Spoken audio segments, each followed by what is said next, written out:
Well, brethren, we will, for our first hour, we'll be hearing a discourse by Brother Tom Reggiarello. And the title of his discourse is Prison Experiences. Prison Experiences. Brother Tom. Okay. Well, brethren, as we study the lives of some of God's people, we see that they were often filled with struggles and oppositions. Many, in fact, were cast into prison for things that they did not do or for reasons that were not illegal. Here's a list of some of the faithful people of Scriptures who ended spending time in prison for unjust reasons.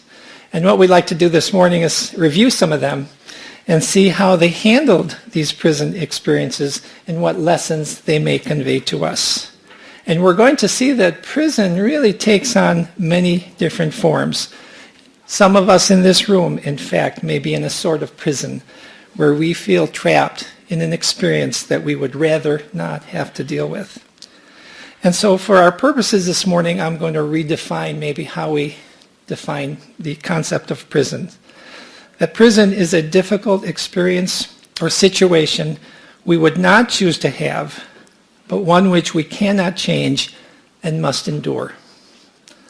When you define it that way, I think we can all say, I've been there. I've had that experience in my life.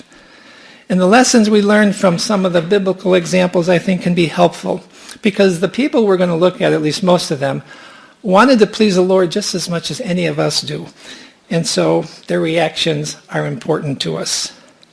Now we're going to start by looking at someone that we're very familiar with, someone we study very, very often, and that's Joseph.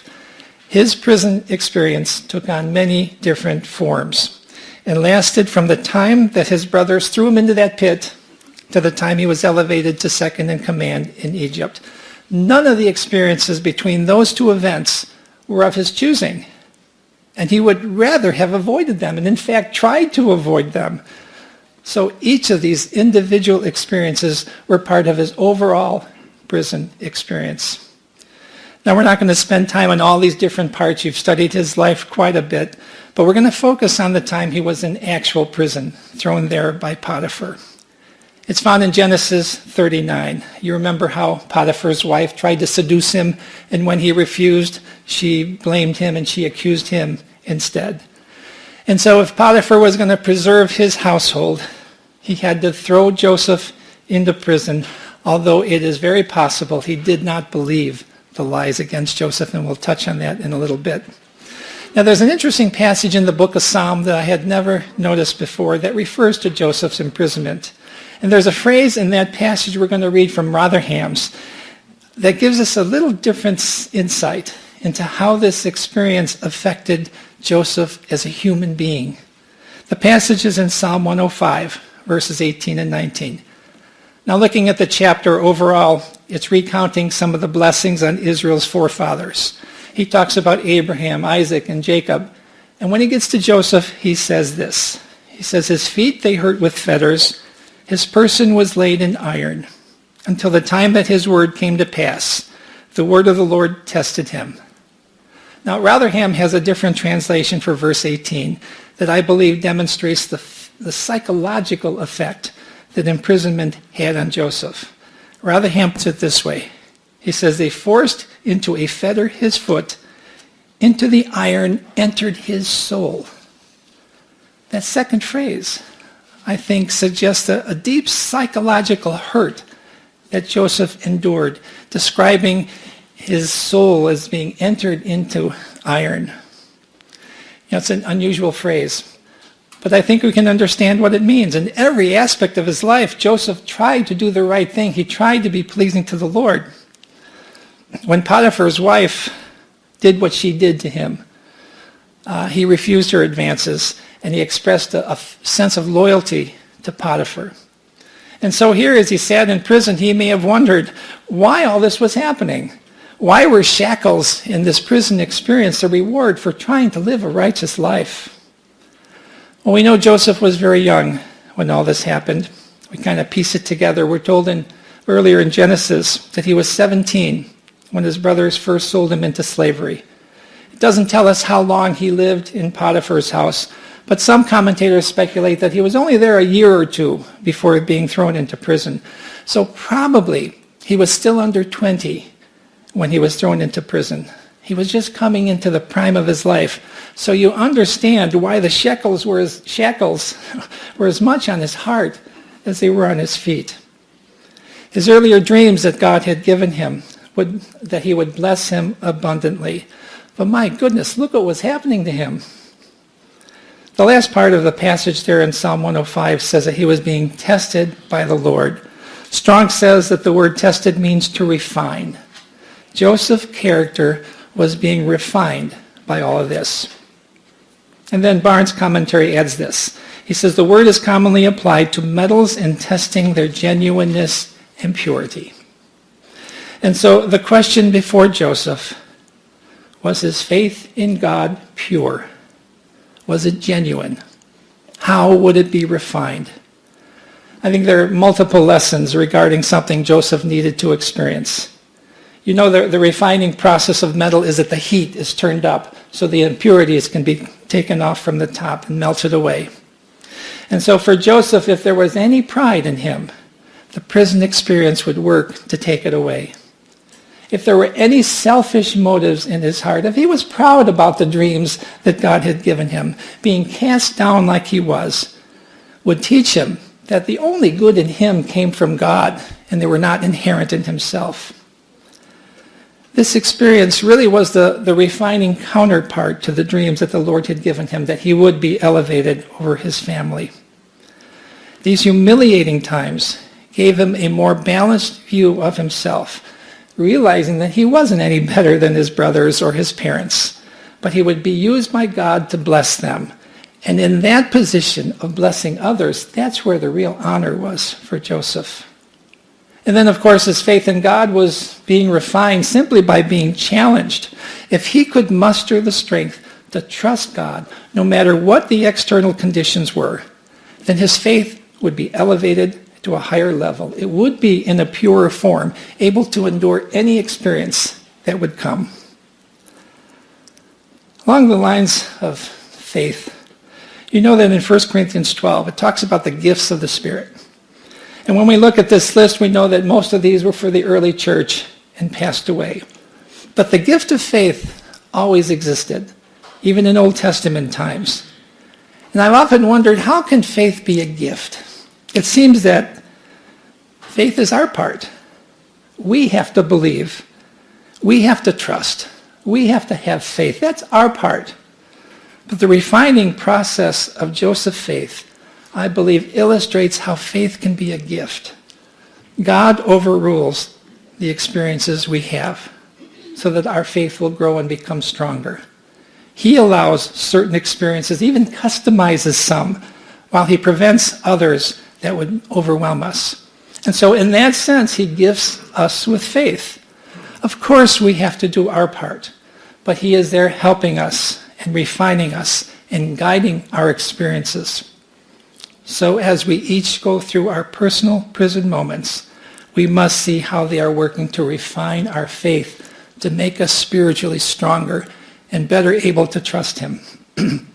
Now, Joseph's initial reaction of being thrown in prison, like the verse says, was like a chain on his soul. That was the natural man speaking.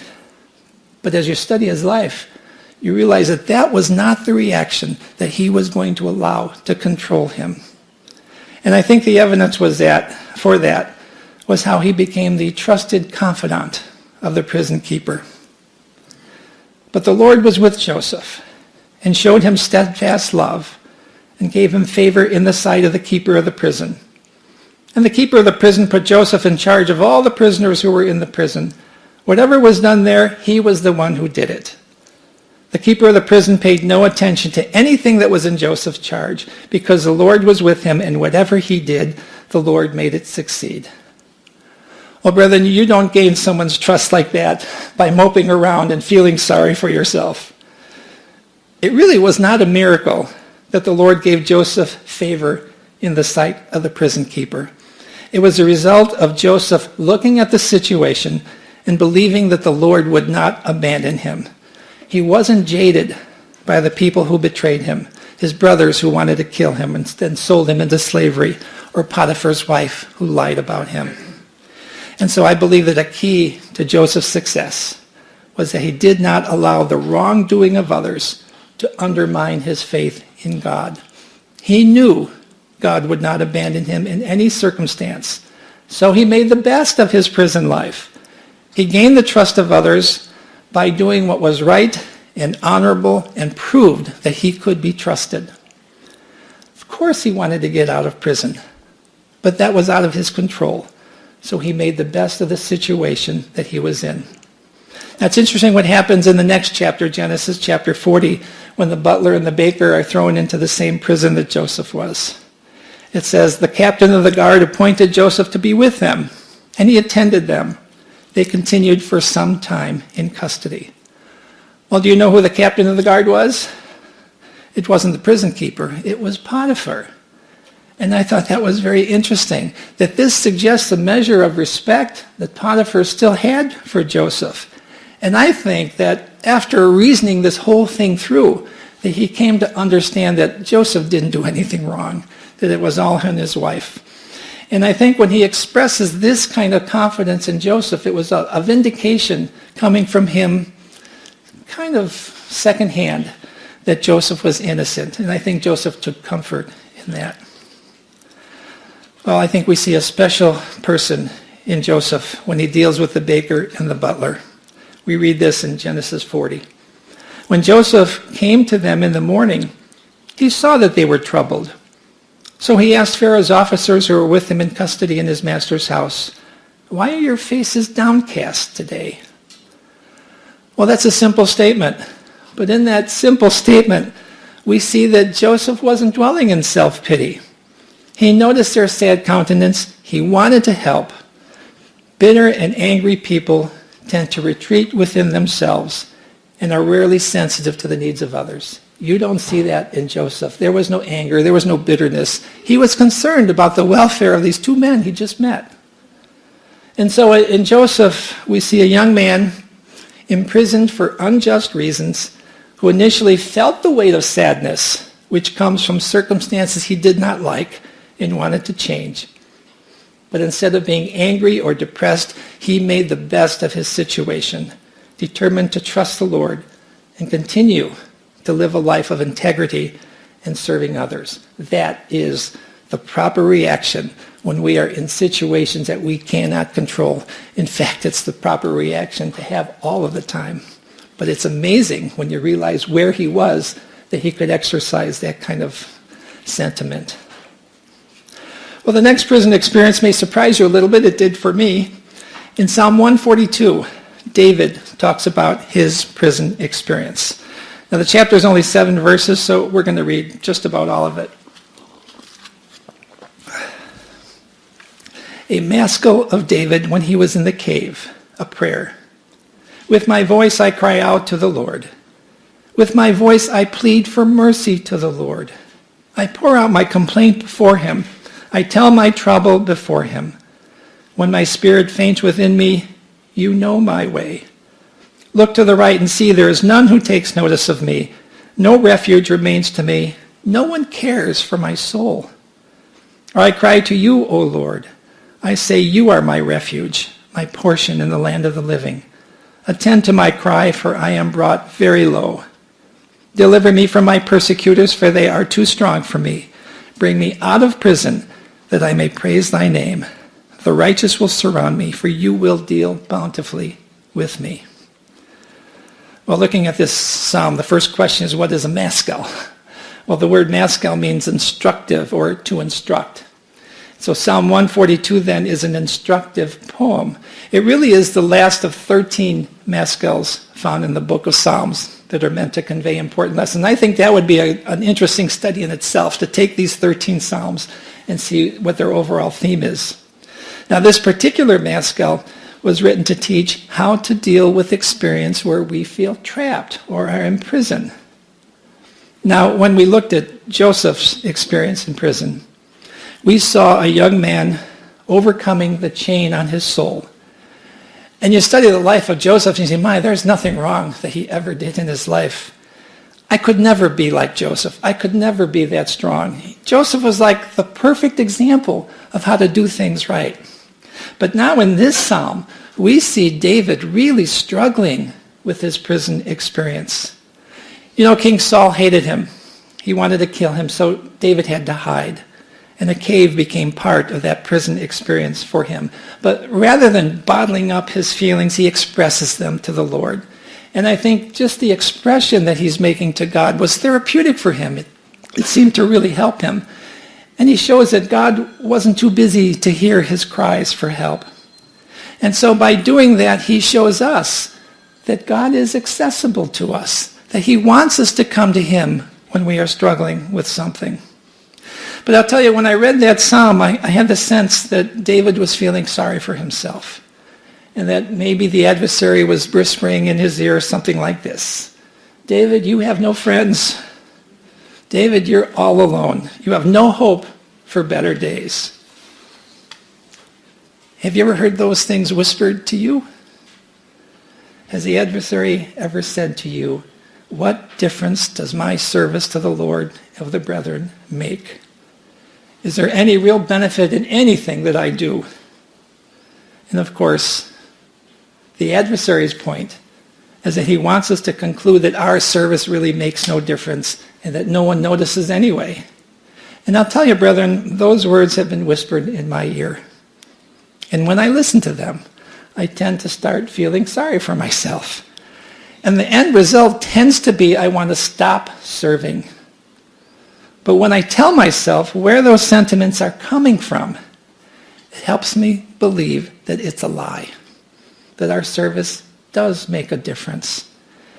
But it creates this pool of self-pity where nothing in life gets done, and a life can be wasted this way. So if he is whispering those things in your ear from time to time, understand the source and the intent of those sentiments. Remember, too, that God gave both Joseph and David a glimpse of their future. Remember, for Joseph, it was a dream of how his brothers would someday bow down to him, and even his parents would do the same. That was a prophetic message for Joseph, that someday he would be elevated above even his own family. And of course, David had similar foreknowledge of his future when God instructed Samuel to anoint him to be the next king of Israel, even though it was far in the future. So both men had information about their future that showed that their present prison experiences were only temporary. And so they could look to those and have confidence that God would keep his word and be encouraged by the promises of God for them.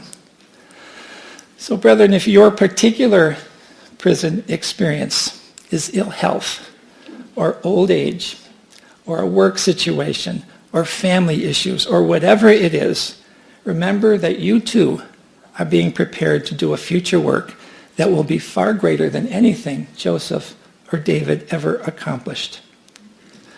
A key lesson with both Joseph and David is that they each needed their prison experiences to prepare them for future glory.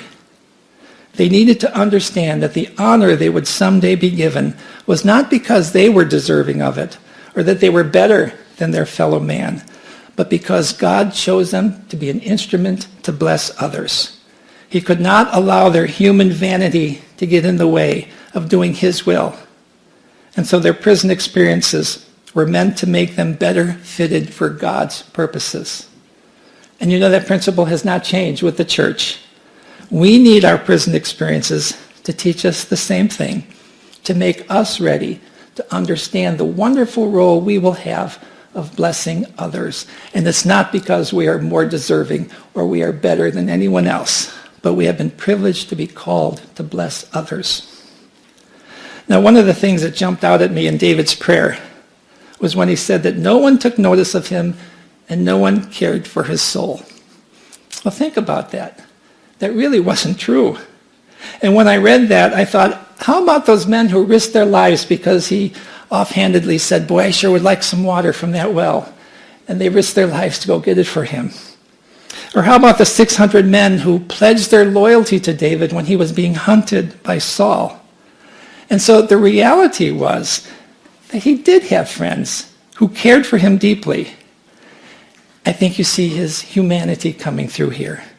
In our sorrows, sometimes we are blinded to the good things we have and the good people around us, but we shouldn't lose sight of where God has put us in our fellowship. So one of the lessons we see as we study the experiences of these two great men is that patience helps us endure our prison experiences. God's promises to Joseph and David were fulfilled in due time, and their memory of his deliverance will always be precious to them. So when these little darts of sadness or discouragement come to us, we can simply tell ourselves, be patient and look to the future and learn the lessons of the present so you can be prepared for what lies ahead. Well, before we move on, I'd like to show you a short video that I believe illustrates how the adversary works to discourage us and wants us to give up the fight. It's a poem that was written and read by Sister Lonnie Boyd from the Milwaukee Ecclesia. Those of you who have been to Milwaukee maybe have heard some of her dramatic readings. They are just awesome. But this particular subject fits our discussion very well.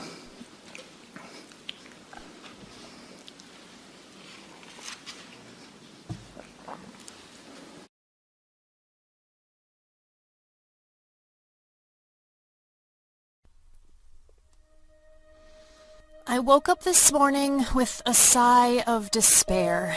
The weight of the world seemed too heavy to bear. My desire was to rejoice from morning till night, to be an example and shine forth God's light. But Satan was there to steal me away, until I said boldly, "You can't have today. You may get one moment or one careless thought. You may catch me off guard, but I won't stay caught. For one tiny battle does not win this war, because God reminds me what I'm fighting for. Though you still strive to lead me astray, guess what, Satan? You can't have today. I've given you too many days filled with fears, anxiety, doubt, fruitless worries and tears. Though yesterday's gone and what's done is done, I refuse to feel guilty, for then you'll have won. Now listen carefully to what I convey. Make no mistake, you can't have today. Check back tomorrow or maybe next week, but don't be surprised if you don't find what you seek. The peace of Christ is my strength and my stay. His word alone determines my way. Like the words of my master, get behind me, I say. I declare it again, you can't have today. So take all your hatred, your grief and deceit. Take all your pride and evil conceit. Take your anger, your bitter, your terrible lies. Take your discouragement, sadness, and guise. Pack it all up and be on your way. The simple truth is, you can't have today. You can't take my peace. You can't have my joy. I'm blessed with an armor that you can't destroy. With the sword of the Spirit and faith as my shield, I will stand firm. I never will yield. I'm ready for battle, come what may. And no matter what happens, you can't have today. And this I promise you, right here and now. Satan, this morning, I register this vow. Each new dawning day, when I wake to rise, I will take up the armor that my Lord supplies, and I will fight against you to keep you at bay. I will fight you for every moment of every today. Your enemy, the devil, prowls around like a roaring lion, looking for someone to devour. The adversary knows our weaknesses, and he tries to use them against us. But I appreciate the determination in Sister Lonnie's words that Satan can only discourage us if we allow him to. And I like the approach of being prepared for just today's experiences. I won't let him have my thoughts today, and tomorrow I'll start again. I can handle little chunks like that. And I admit that I often feel the little darts of anxiety and discouragement in my life, especially for some reason around this time of year when it's cold and dark and when life gets really busy around the holidays. And so for me, it's good to be reminded where those darts are coming from. And like David did in Psalm 142, turn to the Lord and ask for help and look to the one who really wants us to succeed and is preparing us for future work. Well, we cannot leave the Old Testament without looking at one more example. And when I read about Daniel in the lion's den, I thought, what in the world can I tell you about Daniel in the lion's den that you have not heard 1,000,000 times? His prison experience lasted only one night, but what a night it must have been. And what a group of fellow cellmates he had. A bunch of hungry lions who were probably very hungry. Well, like Joseph and David, Daniel was thrown into prison for unjust reasons. And the potential for violence, terrible violence against him, was very real. The jaws of devouring lions were right there. And I can't think of too many worse ways of dying than what Daniel faced. And the only thing we really know about what it was like in that lion's den was that God sent an angel, and because of that, Daniel was safe.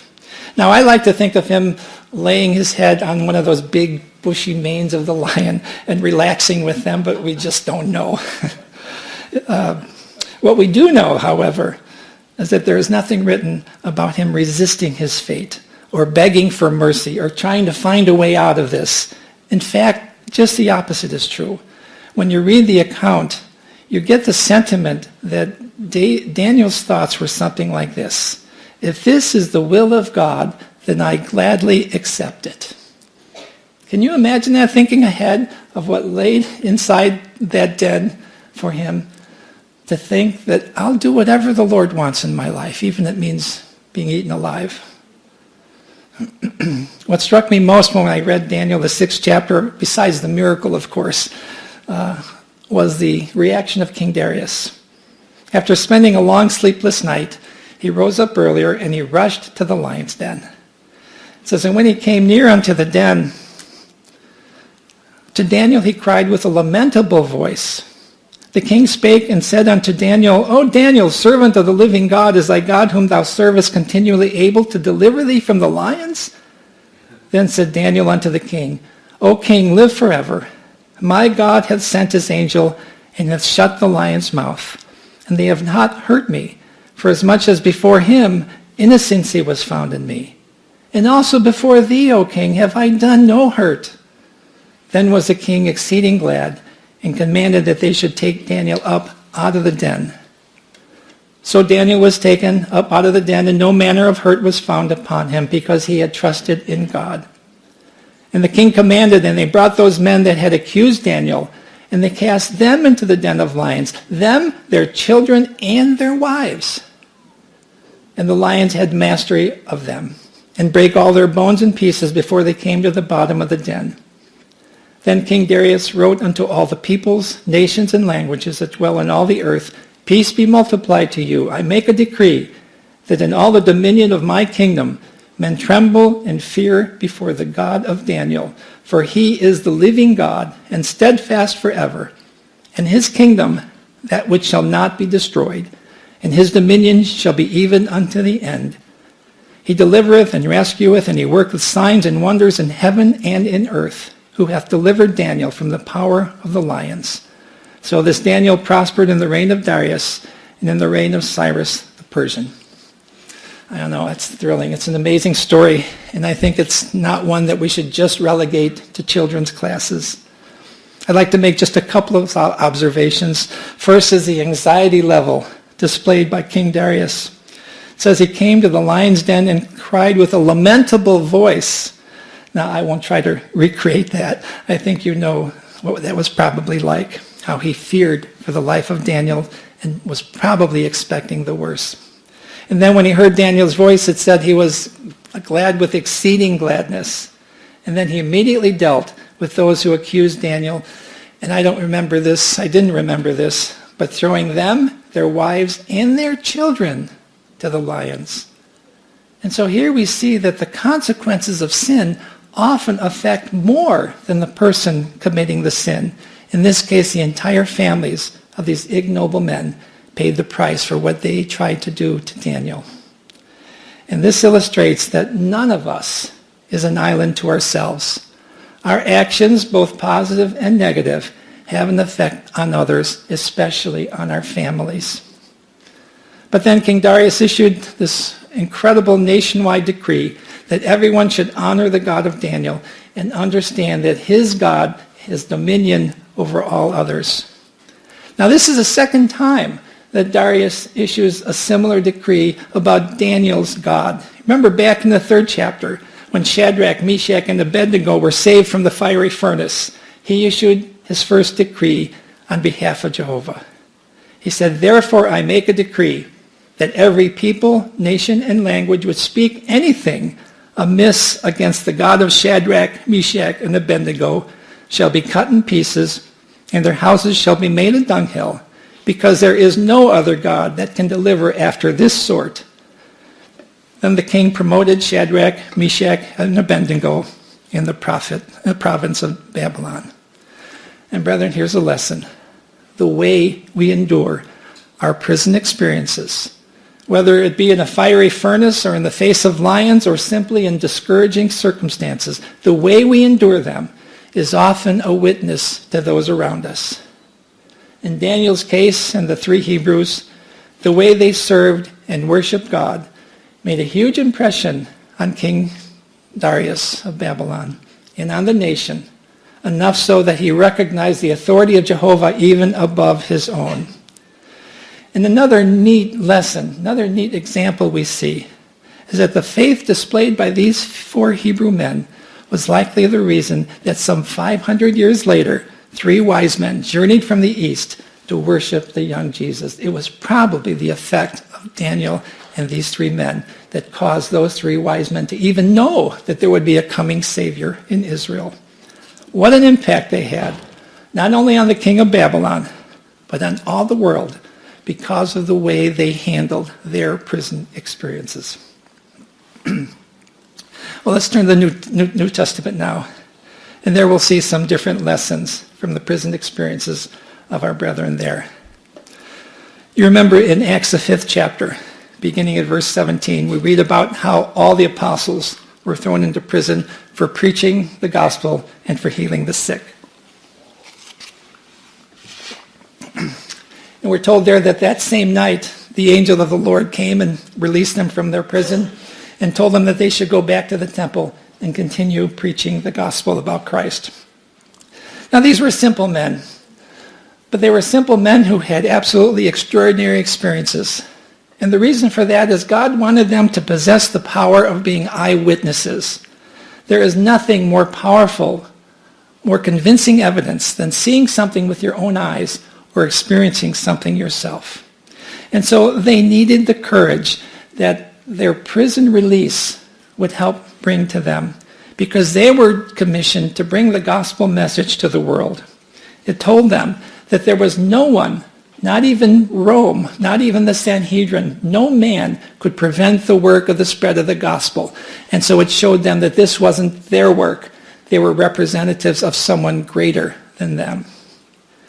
Now you remember the story when the high priest and the Sanhedrin came together the next day. They sent for the apostles thinking that they were still in prison. But word came back that, all the gates are closed, but there's no one in the prison. And they were confused. And then someone told them that, the men you jailed last night are currently in the temple preaching about Jesus. And so they peacefully summoned the apostles before the Sanhedrin, and they ordered them to stop preaching. And what I noticed in the account is something that is not said. The high priest doesn't say, "How did you get out of prison?" There's no curiosity there at all, and I wondered about that. You would think that would be the first thing on his mind, but there's no account of that. So apparently they were not interested in hearing about another miracle. And I believe it illustrates how hearts can be so deceived that even a miracle cannot change them. Remember how they wanted to kill Lazarus because he was evidence that Jesus could raise the dead. And when I think about that, I marvel at such blindness, that even the obvious fact that someone could be brought back from the dead would not convince them that they were wrong and that Jesus was who he said he was. In their discussion with the high priest, Peter, of course, makes his wonderfully courageous statement, we must obey God rather than men. So in this case, the apostles did not spend even one night in prison, and the reason is because there was work that had to be done. The gospel message had to go out and continue the call of the church. The apostles were the first ones commissioned to do that work, so allowing them to remain in prison would have been counterproductive to God's plan. So in this experience, we see that God overrules a prison experience when a greater good needs to be accomplished. I believe we have all experienced deliverances from prison.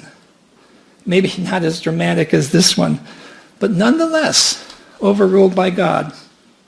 And I think that even in some cases we may not have even noticed that we were delivered because the deliverance came before something actually happened. And I also believe that someday every one of us will have the opportunity of sitting down with the Lord or with our guardian angel and review all the times our experiences were overruled for our welfare. And then we will be caused to praise him even more and say, now I see your hand working more clearly. Well, shortly after this incident with the group of apostles, Peter himself was imprisoned. That's found a little later in Acts, the 12th chapter. We won't read the whole account. I think you remember it. When he was first released, miraculously, he thought he was dreaming. But then when he ended up out in the street, this is what happened. And when he had considered the thing, he came to the house of Mary, the mother of John, whose surname was Mark, where many were gathered together and were praying. And when he knocked at the door of the gate, a maid came to answer named Rhoda. And when she knew Peter's voice, she opened not the gate for joy, but ran in and told that Peter stood before the gate. And they said unto her, Thou art mad. But she confidently affirmed that it was even so. And they said, It is his angel. But Peter continued knocking, and when they had opened, they saw him and were amazed. But he, beckoning unto them with his hand to hold their peace, declared unto them how the Lord had brought him forth out of the prison. And he said, Tell these things unto James and to the brethren. And he departed and went to another place. Well, in this case, we see a very similar lesson that we saw with the group of the apostles when they were released. Their work could not be stopped. And that was true for Peter. He had work to do in preaching the gospel, and so he was miraculously released. But in this case, we had that one added precious detail that the brethren were praying for him.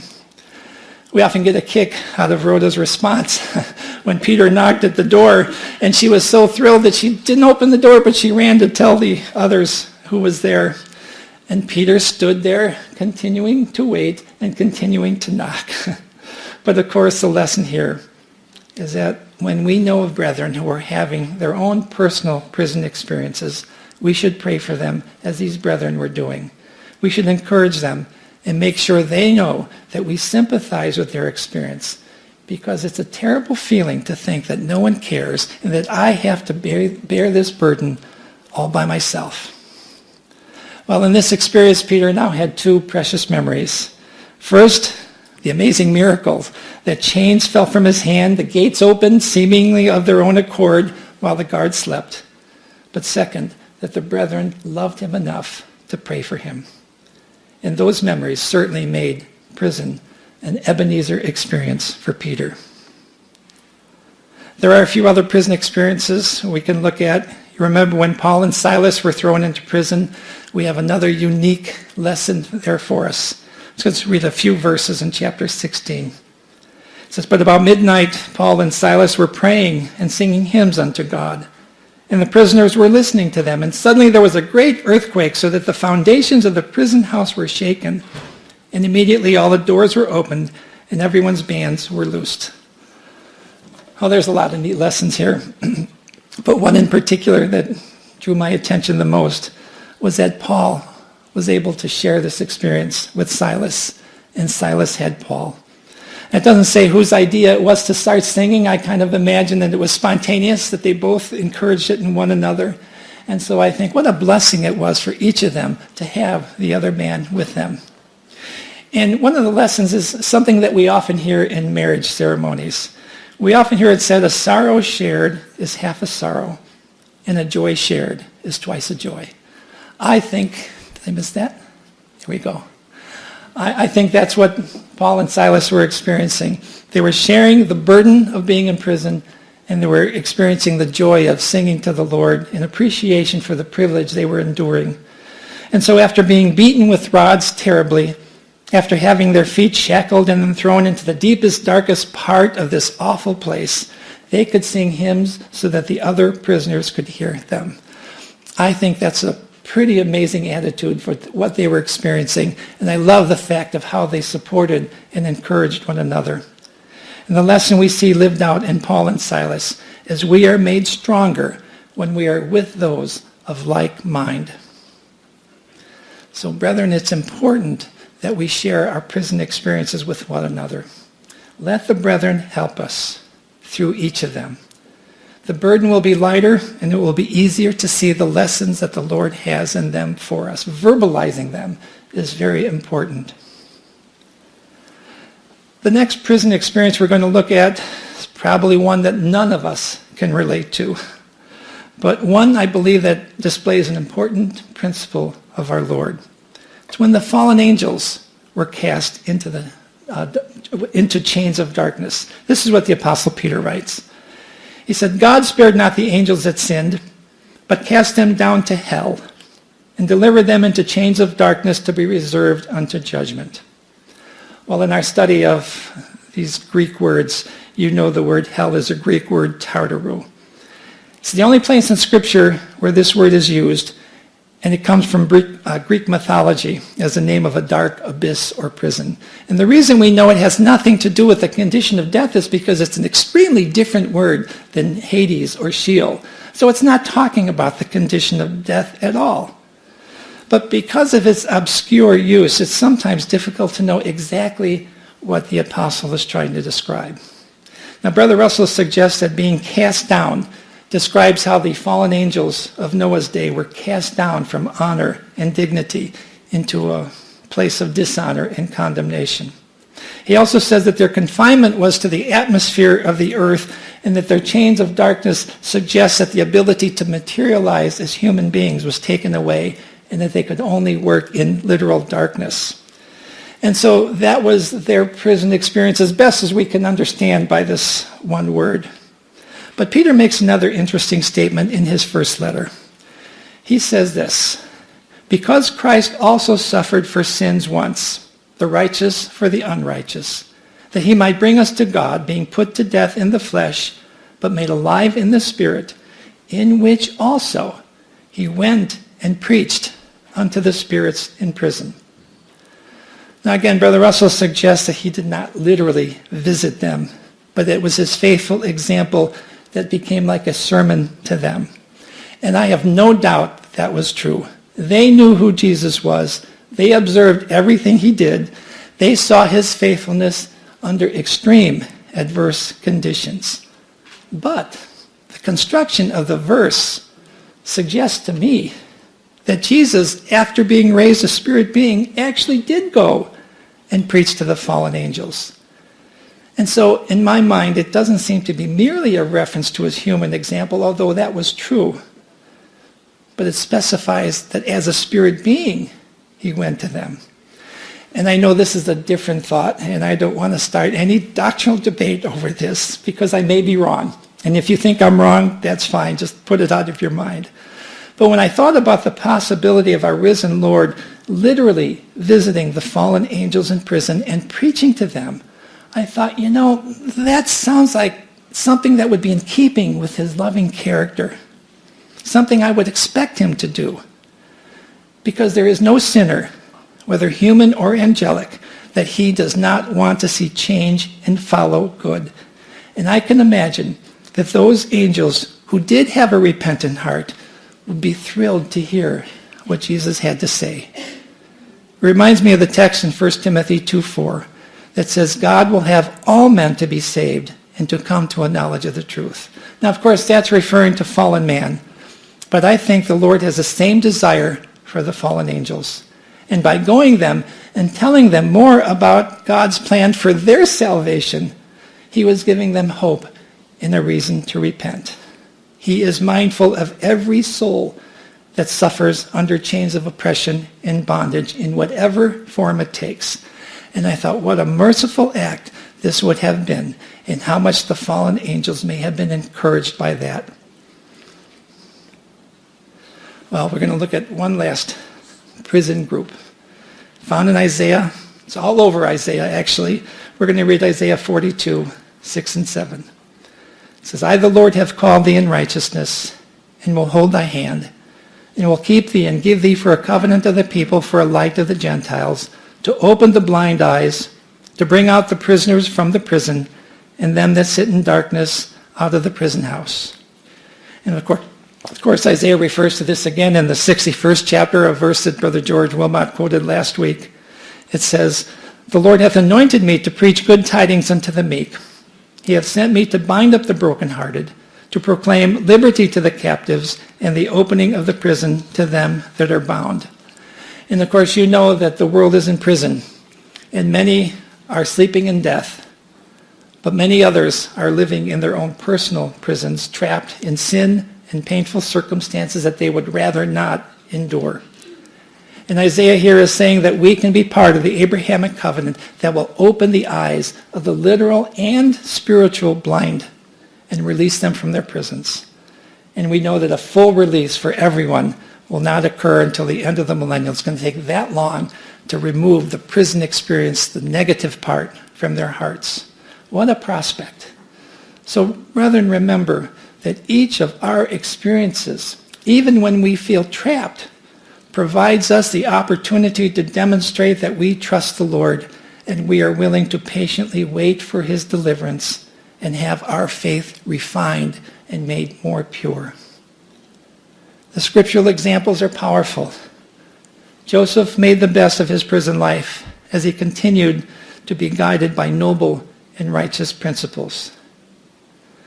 David turned to God for help and encouragement. He spoke of the things that troubled him to the Heavenly Father and sought his help. Daniel never questioned the hand of providence. He was willing to accept anything the Lord allowed.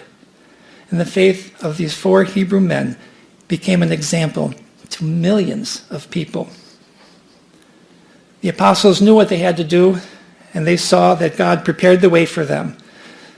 Prison could not stop the spread of the gospel message, and they understood their words were not their own, their work was not their own, but they were being backed by divine power.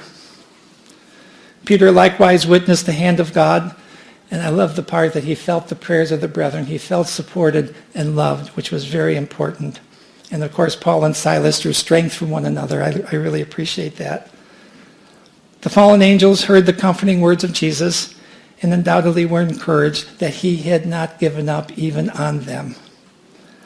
I think these examples can help us as we do our best to exercise the same faith and trust in God so that someday we can be lifted up to bless others and release mankind from their prison experiences. So brethren, this life is our moment to trust God. May he help us to that end.